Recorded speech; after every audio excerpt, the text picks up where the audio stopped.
Bonjour Malisa. Une simple question, on voulait savoir les droits de vote électoral au niveau de la diaspora. Qu'en penses-tu au niveau de cet article qui n'a jamais été appliqué au niveau de l'État comorien vers la diaspora comorienne? Merci donc à CMC pour l'invitation.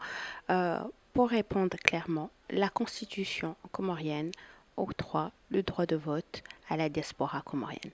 C'est-à-dire que peu importe l'endroit où l'on réside, à partir du moment où on est comorien, on a le droit de vote. Le code électoral qui a été adopté en décembre 2022 et qui a été promulgué en 2023 le conforte. C'est-à-dire en ses articles 5, 13, 21, 22 et 24, ben, les dispositions sont prévues pour que la diaspora vote. C'est-à-dire qu'à partir du moment où on dispose de ses droits civiques, à partir du moment où on a 18 ans, on a le droit d'être inscrit sur une liste électorale en fonction du pays où on réside. Ben, le consulat ou l'ambassade a la capacité, en tout cas doit organiser ces élections. Qu'est-ce qui manque pour que ce soit effectif? Et là, j'en appelle d'ailleurs aux institutions concernées.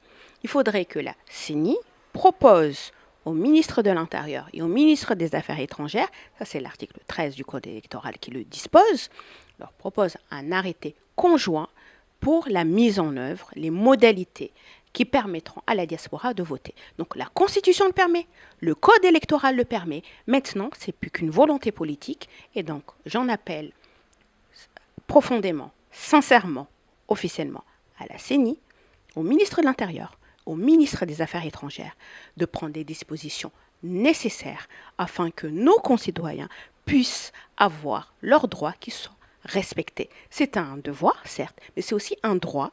Et il est temps que les politiques les mettent en œuvre.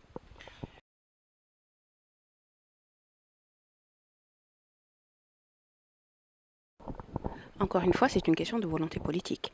Donc, en ce qui concerne le recensement, on a vu au Comores cet été, au mois de juillet, une procédure de recensement a été mise en œuvre et elle n'a duré qu'un mois.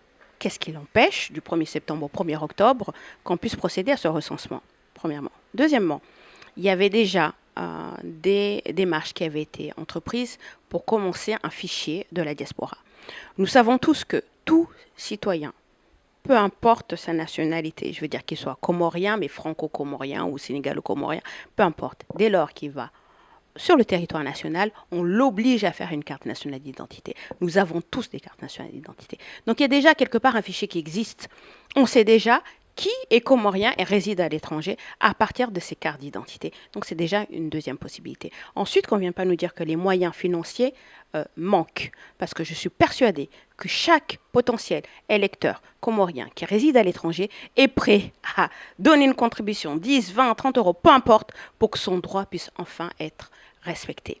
En ce qui concerne la mise en œuvre, parce que là on vient de parler du recensement, on vient de parler du financement, mais il y a aussi la logistique.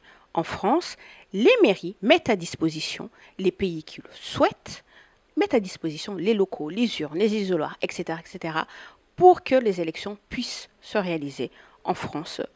C'est l'exemple que j'ai pris aujourd'hui.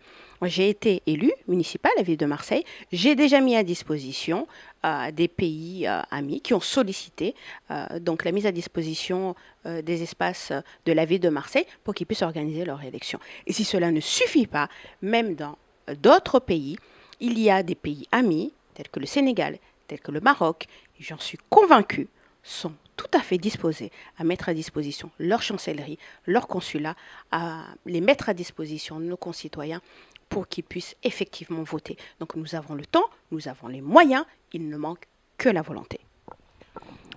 Nous avons donc soulevé la question du vote de la diaspora. Il est nécessaire aussi d'aborder la question de l'éligibilité de la diaspora. Alors actuellement, et je le déplore, il y a une nouvelle loi donc, qui a été mise en œuvre qui consiste à empêcher les binationaux d'être candidats à la présidentielle.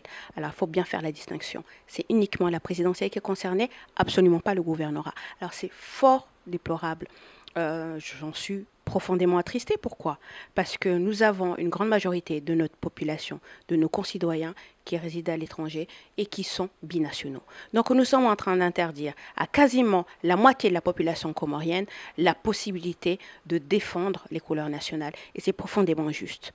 Pourquoi est-ce qu'on autoriserait nos enfants à jouer dans l'équipe nationale, à défendre le drapeau, et qu'on ne les autoriserait pas demain à être candidats potentiellement à la présidence? Ça ne veut pas dire que tout le monde le sera, mais symboliquement, ça veut dire beaucoup. Les binationaux ont des compétences, les binationaux ont de l'expérience, les binationaux sont avant tout également comoriens. On ne devrait pas leur refuser cette éligibilité. J'espère qu'à l'avenir, d'autres responsables politiques reviendront sur cette disposition parce que je trouve qu'elle est malheureuse et qu'elle ne fait que diviser inutilement notre pays et qu'elle ne fait que inutilement finalement se permettre ou plutôt interdire à des gens qui pourraient apporter beaucoup à leur pays de revenir dans leur pays, tout simplement parce que des manœuvres sont mises en place pour les retenir très loin de chez eux. Nous avons donc soulevé la question du vote de la diaspora.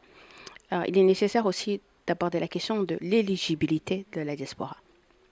Alors actuellement, et je le déplore, il y a une nouvelle loi donc, qui a été mise en œuvre qui consiste à empêcher les binationaux d'être candidats à la présidentielle. Alors il faut bien faire la distinction. C'est uniquement la présidentielle qui est concernée, absolument pas le gouvernorat. Alors c'est fort déplorable.